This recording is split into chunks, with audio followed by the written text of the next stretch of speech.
నిజ నిర్ధారణకు అంతిమ నిర్ణయం DNA టెస్ట్. ఉన్నది ఉన్నట్లుగా వాస్తవాలను శోధించి వివరించే మన DNA టీవీ, మన రాష్ట్రం, మన ఛానల్. నమస్కారం, DNA న్యూస్ కి స్వాగతం. ముందుగా ముఖ్యాంశాలు. బ్లూ మీడియాకు చెందిన వ్యక్తులు తప్పుడు రాతలు రాశారంటూ మండిపడ్డ సీఎం చంద్రబాబు. తనపై నమ్మకంతో దాతలు 400 కోట్లు విరాళం ఇచ్చారని వెల్లడి. జీరో కరప్షన్, జీరో మ్యానిపులేషన్ మా విధానమని వ్యాఖ్య. దేశంలో 5వ అతిపెద్ద ఆర్థిక నగరంగా విశాఖపట్నాన్ని తీర్చిదిద్దుతామన్న మంత్రి నారా లోకేష్. 20 లక్షల ఉద్యోగాల కల్పన లక్ష్యంతో పారిశ్రామికవేత్తల భాగస్వాములు కావాలని పిలుపు. విశాఖ ఉక్కు ప్రైవేటీకరణని జరగనివ్వమన్న లోకేష్.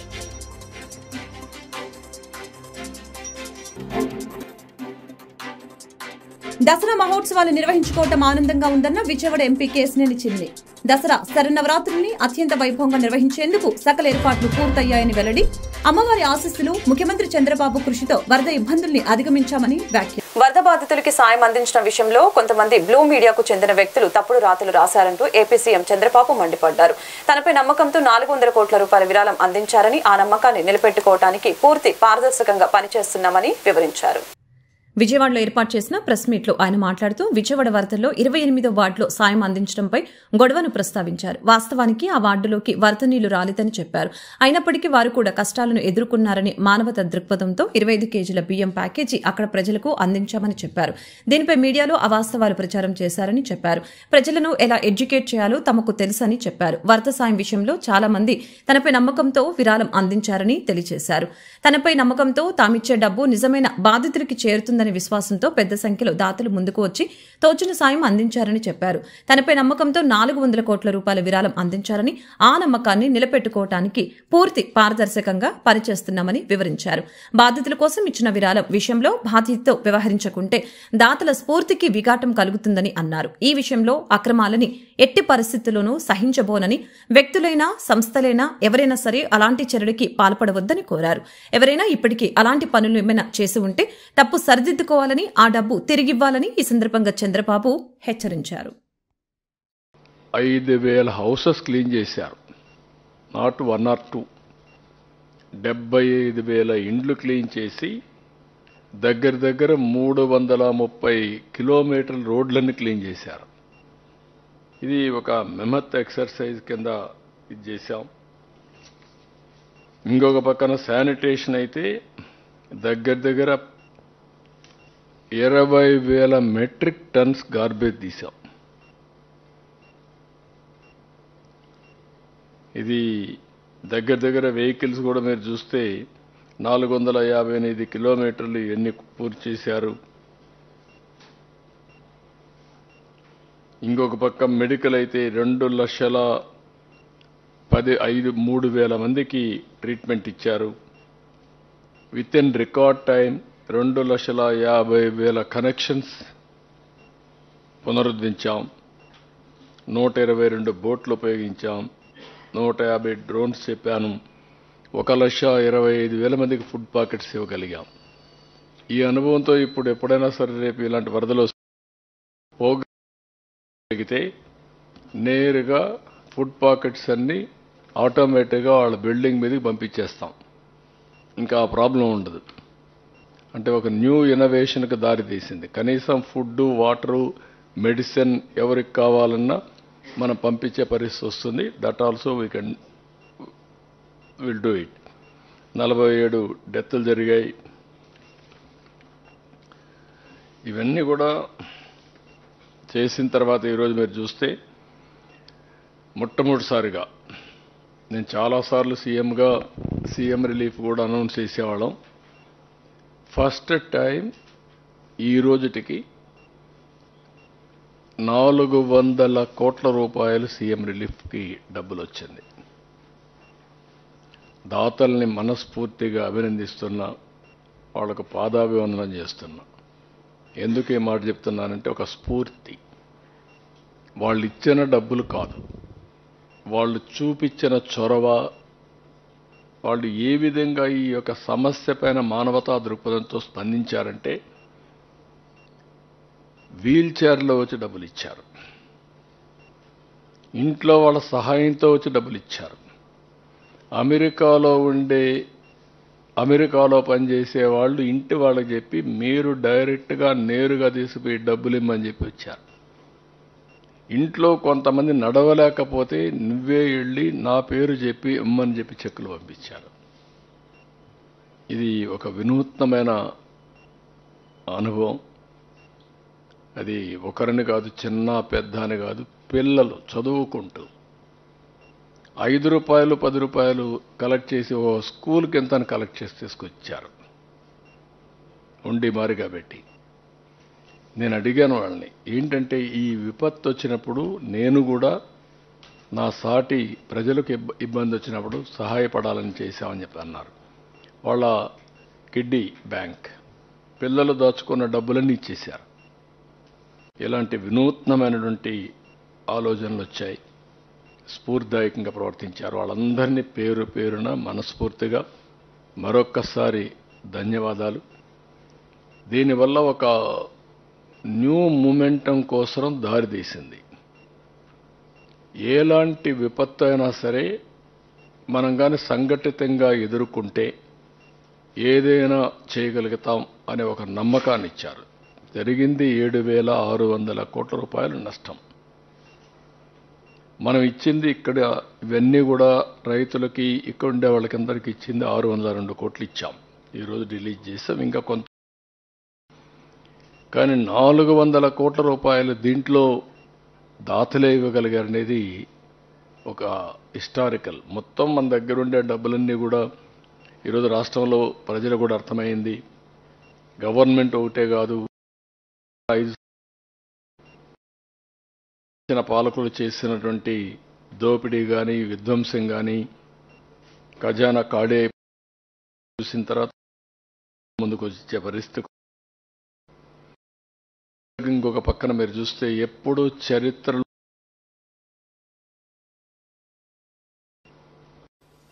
ఆర్థిక వెసులుబాటు లేదు, కానీ కేంద్రంలో ఉండే డిజాస్టర్ ఫండ్ కూడా వాళ్ళు 2047 నాటికి దేశంలో నెంబర్ 1 రాష్ట్రంగా ఆంధ్రప్రదేశ్ను అభివృద్ధి చేయడానికి రూట్ మ్యాప్ సిద్ధం చేశామని రాష్ట్ర విద్య, ఐటీ, ఎలక్ట్రానిక్స్ శాఖల మంత్రి నారా లోకేష్ అన్నారు. చంద్రబాబు నేతృత్వంలో అభివృద్ధి వికేంద్రీకరణపై ప్రధానంగా దృష్టి సారించామని అన్నారు. అందులో భాగంగా ప్రతి జిల్లాలో ఒక రంగంపై దృష్టి సారించి ప్రణాళికాబద్ధంగా అభివృద్ధి చేయడానికి చర్యలు చేపడుతున్నామని అన్నారు. Confederation of India industry CII Andhra Pradesh శాఖ ఆధ్వర్యంలో విశాఖ నోవెటల్ హోటల్లో నిర్వహించిన ఇన్ఫ్రాస్ట్రక్చర్ సమ్మిట్ కి ముఖ్య అతిథిగా హాజరయ్యారు. రాష్ట్రంలో కొత్త పరిశ్రమల స్థాపనకి గల అవకాశాలు, ఆర్థిక వనరులు, మౌలిక సదుపాయాల అభివృద్ధికి చేపట్టవలసిన చర్యలపై నిర్వహించిన సదస్సుకి జాతీయ స్థాయి ప్రముఖ పారిశ్రామిక సంస్థల ప్రతినిధులు హాజరయ్యారు. ఈ సందర్భంగా లోకేష్ మాట్లాడారు. రాష్ట్రంలో కొత్తగా ఏర్పాటైన కూటమి ప్రభుత్వం మౌలిక సదుపాయాల కల్పన అత్యధిక ప్రాధాన్యతనిస్తుందని, రాష్ట్రంలో పారిశ్రామిక అభివృద్ధికి గత ప్రభుత్వం చర్యల కారణంగా 5 ఏళ్లుగా స్పీడ్ బ్రేకర్లు పడ్డాయని, అన్ని విధాల నిర్లక్ష్యానికి గురైన రాష్ట్రాన్ని మళ్లీ గాడిలో పెట్టడానికి అన్ని చర్యలు తీసుకుంటున్నట్లు తెలియజేశారు. అందులో భాగంగా ప్రతి జిల్లాలో ఒక రంగంపై దృష్టి సారించి ప్రణాళికాబద్ధంగా అభివృద్ధి చేయడానికి చర్యలు చేపడుతున్నట్లు తెలిపారు. ఇందులో భాగంగా హైడ్రో, విండ్, సోలార్ విద్యుత్ ఉత్పత్తి ప్రాజెక్టుల వద్ద పెద్ద ఎత్తున అక్కడకు వస్తాయని ఆకాంక్షించారు. Saying that Visakhapatnam is going to be our economic capital, we are working on a project to create a $1 trillion economy in one greater Visakhapatnam region. As a state, as a government, as our leader is very committed to Visakhapatnam and its growth plan. You will see a lot of money coming into the infrastructure here. I empathize with the entire freight corridor that we need to build, because I did a Padayatra, I walked through Visakhapatnam and I still remember this was the only city where my collar got black at the end of the day, and I remember thinking to Bharat about this very closely. So we need a dedicated freight corridor, and that's something that we're committed to and working on here in Visakhapatnam. Vijayawada ప్రజలు వరదల వల్ల కొన్ని ఇబ్బందులు పడ్డారని, అమ్మవారి ఆశీస్సులు, ముఖ్యమంత్రి చంద్రబాబు కృషి వలన ఆ ఇబ్బందుల్ని అధిగమించి దసరా మహోత్సవాలు నిర్వహించుకోవడం ఆనందంగా ఉందని విజయవాడ పార్లమెంటు సభ్యుడు కేశినేని శివనాథ్ పేర్కొన్నారు. దసరా శరన్నవరాత్రుల్ని అత్యంత వైభవంగా నిర్వహించేందుకు సకల ఏర్పాట్లు పూర్తి చేసినట్లు తెలిపారు. ఎలక్ట్రిసిటీకి ఈసారి విభిన్నంగా ఒక ఎక్స్పర్ట్స్ని పిలిపించి డెకరేషన్ అనేది చాలా ఆశిస్తారు, దూరం నుంచి చూసి ఆ భావన పొందుతారు కాబట్టి ప్రారంభించాము. మరి అలాగే ఎప్పుడు లేనంత తొందరగా స్టూడెంట్స్ కూడా ఈసారి ప్రారంభమైనాయని పాత్రికేయ మిత్రులు అనగా వింటూ ఉన్నాము. అయినా మేము ఇంకా త్వరగా చేయాలనే ఆత్రంలో మేము ఉన్నాము. అది అన్నింటి మధ్య అటు కూడా పడిపోయిన ఒకవేళ ఈ రాక్ఫాల్ మెకానిక్స్ వాళ్ళని పిలిపించి వాళ్ళని కూడా చూపించాము. బాగుంది, మీరు వరి కావద్దు చేయండి అని ఒక 2 సలహాలు మాత్రమే ఇచ్చారు. మీరు వరి కావద్దండి చేయండి అని. వాళ్ళ ప్రజెన్స్ కూడా ఇక్కడ అడిగాము, వస్తామంటున్నారు సార్. వాళ్ళ ప్రజెన్స్ ఉంటే కొంచెం ధైర్యం ఉంటుందని పోలీసు రెవెన్యూతో సమన్వయంతో మరి మా దేవాదాయ శాఖ మంత్రివర్యులు రామనారాయణ రెడ్డి గారు పదే ఈ విషయమై తగు సూచనలు చేస్తూ త్వరలోనే ఒక విస్తృత స్థాయి కూడా ఒకసారి దీని మీద రివ్యూ చేస్తారు. దానికి కూడా సిద్ధంగా ఉన్నారు.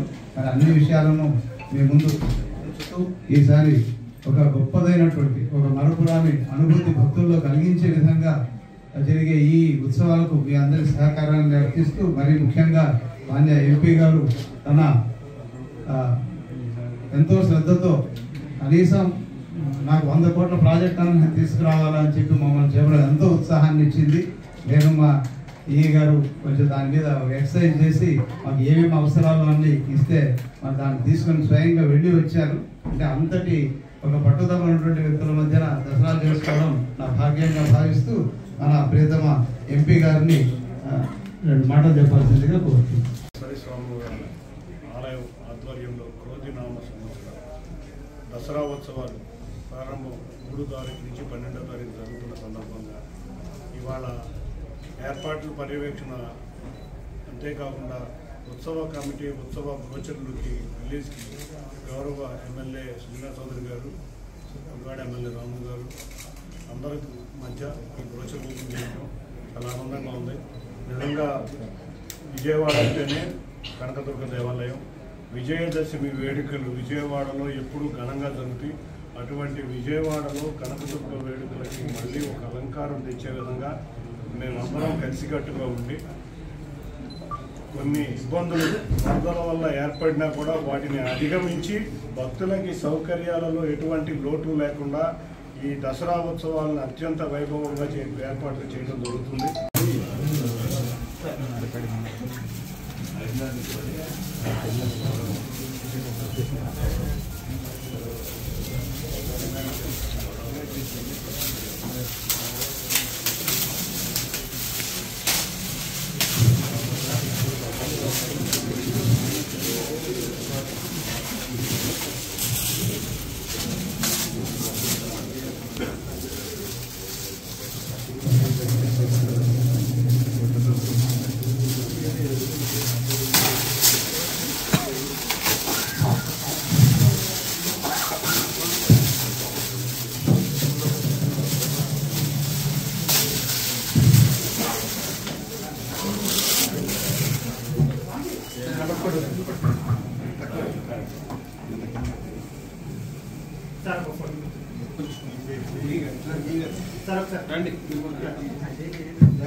మానవ సేవే మాధవ సేవ అన్న సూక్తికి ఆచరిస్తూ సేవాభావంతో స్వామీజీ జపనందాజీ నేతృత్వంలో శ్రీరామకృష్ణ సేవాశ్రమం నిరంతరం పనిచేస్తుందని విజయవాడ పశ్చిమ ఎమ్మెల్యే సుజనా చౌదరి కీర్తించారు.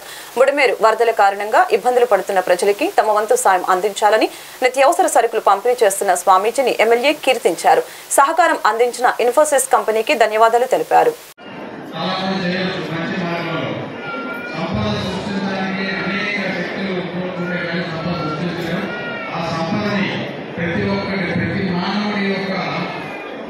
నిర్మించాలంటే వాళ్ళ విలువలు వాళ్ళు మంచి ప్రణాళికతో వాళ్ళు పథకాలు ఏం చేయాలి అంటే ఇలాంటి సహాయాలు కావాలి.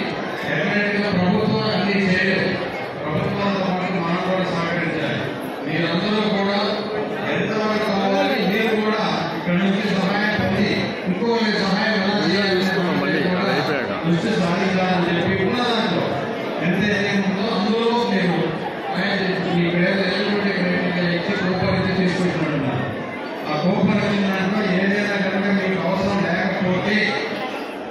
తప్పకుండా ఇది పక్కన వాళ్ళకి అవసరం ఉన్న వాళ్ళకి ఇవ్వాలనేది నా మనవి. డెఫినెట్గా ఇంకేదైనా సమస్యలు ఉంటే కూడా అందరం ఏంటంటే ఇప్పుడు నవరాత్రులు రాబోతుంది. అక్టోబర్ 3 నుంచి దసరా ఉత్సవాలు అమ్మవారు అందరూ కూడా కోరుకుంటే మనకి ఎలాంటి ప్రకృతి రాకూడదని, మన జీవన ప్రమాణాలు పెరగాలని చెప్పి అందరూ కూడా భక్తి శ్రద్ధలతో ప్రార్థించి ఈసారి దసరా ఉత్సవాలు కూడా బాగా చేసుకోవాలని చెప్పి ఇక్కడ నేను ఎమ్మెల్యే అయినాక కోటలపురం వచ్చినాక మొట్టమొదటి దసరా జరుపుకోవడం వలన ప్రత్యేక శ్రద్ధ వహించి అందరికీ కూడా మంచి ఏర్పాటు చేసే పనిలో మీరు ఇవన్నీ నేను చూశాను. ఇది చాలా 1% ఇది ఇస్తున్నారు.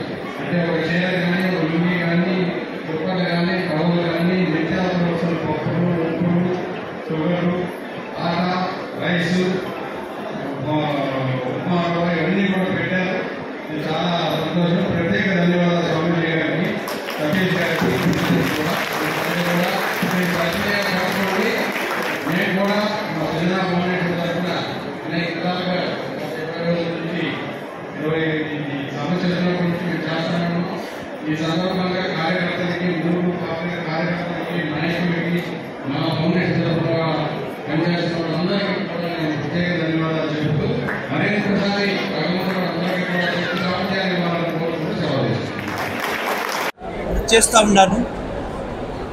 We are thankful to all the leaders and we are thankful to the public as well as the Satish Chandra who took all the responsibility, and my friends and Mr. Chaudhary Garu. He has come all the way, though he has so much work.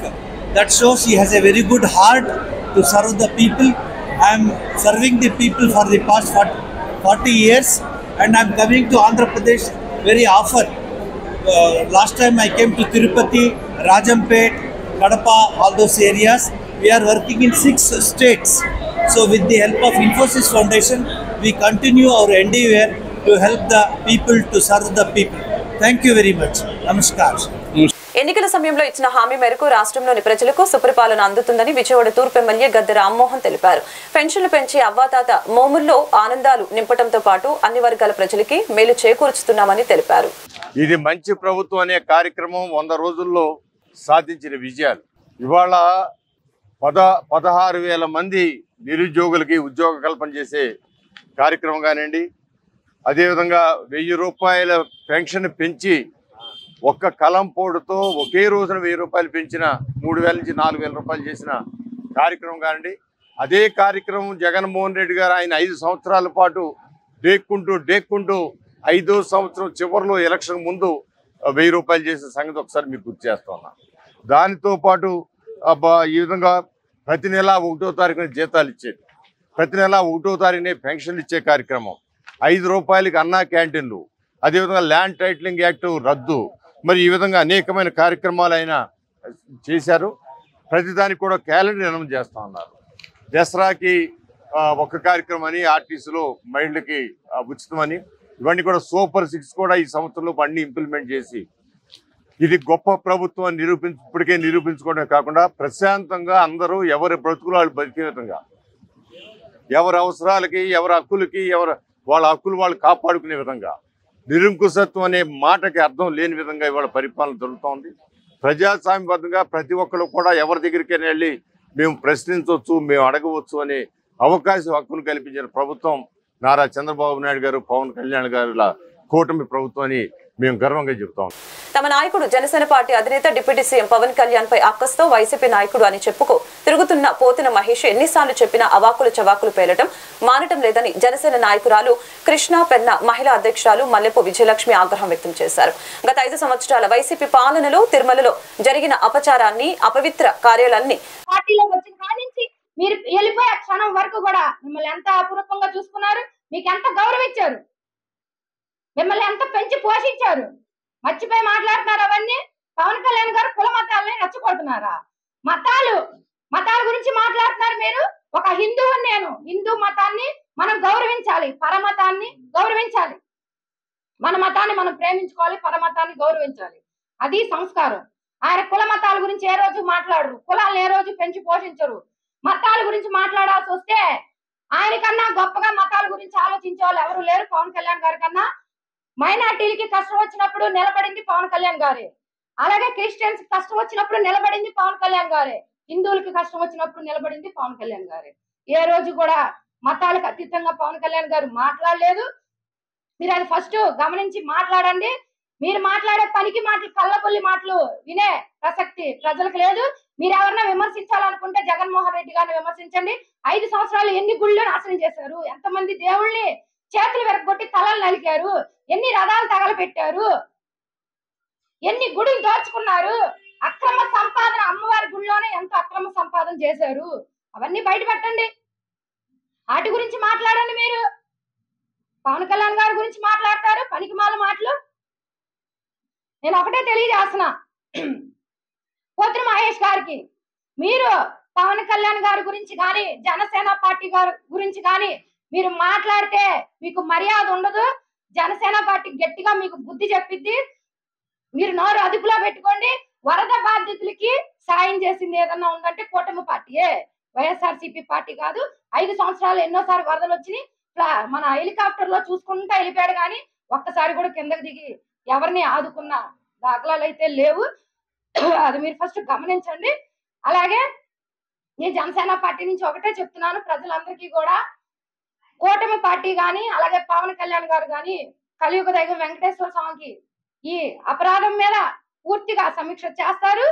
ఎవరు దోషులో త్వరలోనే తెలుసుకొని శిక్ష పడే విధంగానే దీన్ని చర్యలు ముందుకు తీసుకెళ్తారని నేను తెలియజేస్తున్నాను. వరద బాధితులకు ఎంత కొంత సాయం అందించాలనే లక్ష్యంతో వరద బాధితులకి నిత్యావసర సరుకులు పంపిణీ చేస్తున్నట్లు నర్సరావుపేట మాజీ ఎమ్మెల్యే గోపిరెడ్డి శ్రీనివాసరెడ్డి స్పష్టం చేశారు. సుమారు 1000 రూపాయల విలువ కల నిత్యావసర సరుకుల కిట్లని పంపిణీ చేస్తున్నట్లు తెలిపారు. తమ నాయకుడు జగన్మోహన్ రెడ్డి ఆదేశాల మేరకు సేవా కార్యక్రమాలను చేస్తున్నట్లు తెలియజేశారు.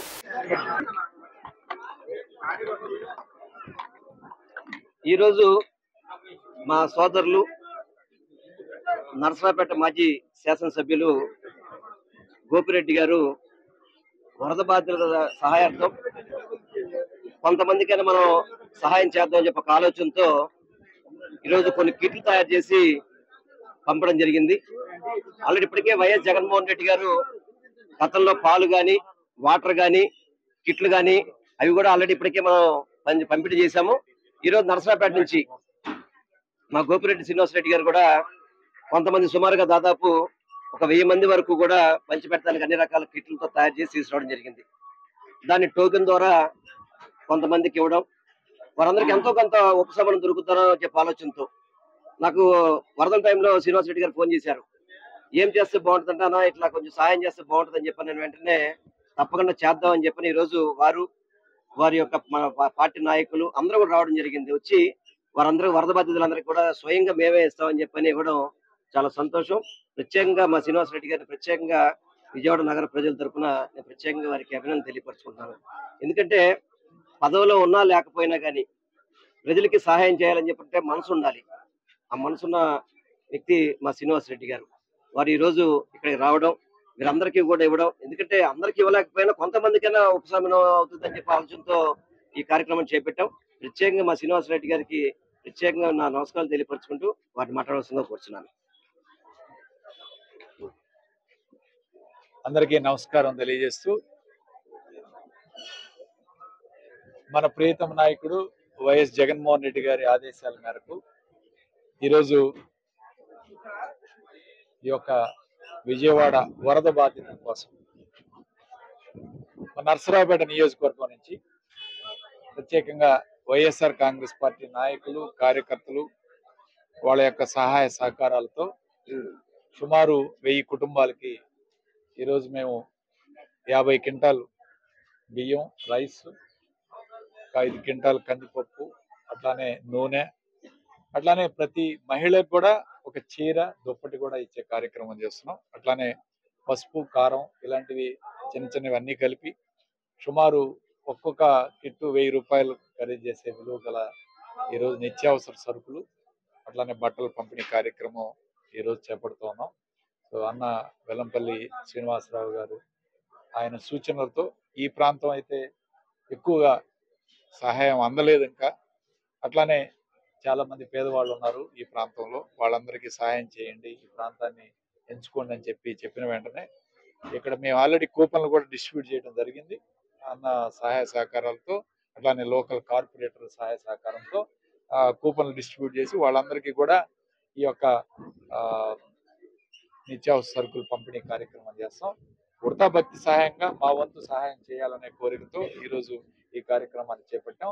ఈ కార్యక్రమానికి సహకరించిన వైఎస్ఆర్ కాంగ్రెస్ పార్టీ జెడ్పీటీసీలు, ఎంపీపీలు, ఎంపీటీసీలు, నాయకులు అందరికీ కూడా పేరు పేరున, అట్లానే స్థానికంగా ఉండే అన్న ఎల్లంపల్లి శ్రీనివాసరావు గారికి, కార్పొరేటర్లకి, ఈ కార్యక్రమంలో పాల్గొంటున్న ప్రతి ఒక్కరికి కూడా నా హృదయపూర్వక ధన్యవాదాలు తెలుపుకుంటూ సెలవు తీసుకుంటాం. వార్తలు ముగించే ముందు ముఖ్యాంశాలు మరొకసారి. బ్లూ మీడియాకు చెందిన వ్యక్తులు తప్పుడు రాతలు రాశారంటూ మండిపడ్డ సీఎం చంద్రబాబు. తనపై నమ్మకంతో దాతలు 400 కోట్లు విరాళం ఇచ్చారని వెల్లడి. జీరో కరప్షన్, జీరో మ్యానిపులేషన్ మా విధానమని వ్యాఖ్య. దేశంలో 5వ అతిపెద్ద ఆర్థిక నగరంగా విశాఖపట్నాన్ని తీర్చిదిద్దుతామన్న మంత్రి నారా లోకేష్. 20 లక్షల ఉద్యోగాల కల్పన లక్ష్యంతో పారిశ్రామికవేత్తల భాగస్వాములు కావాలని పిలుపు. విశాఖ ఉక్కు ప్రైవేటీకరణని జరగనివ్వమన్న లోకేష్.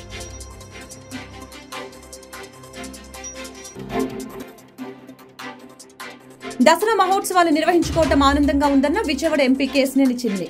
దసరా శరన్నవరాత్రుల్ని అత్యంత వైభవంగా నిర్వహించేందుకు సకల ఏర్పాట్లు పూర్తయ్యాయని వెల్లడి. అమ్మవారి ఆశీస్సులు, ముఖ్యమంత్రి చంద్రబాబు కృషితో వరద ఇబ్బందుల్ని అధిగమించామని వ్యాఖ్య. నిజ నిర్ధారణకు అంతిమ నిర్ణయం డిఎన్ఏ టెస్ట్. ఉన్నది ఉన్నట్లుగా వాస్తవాలను శోధించి వివరించే మన డిఎన్ఏ టీవీ, మన రాష్ట్రం, మన ఛానల్.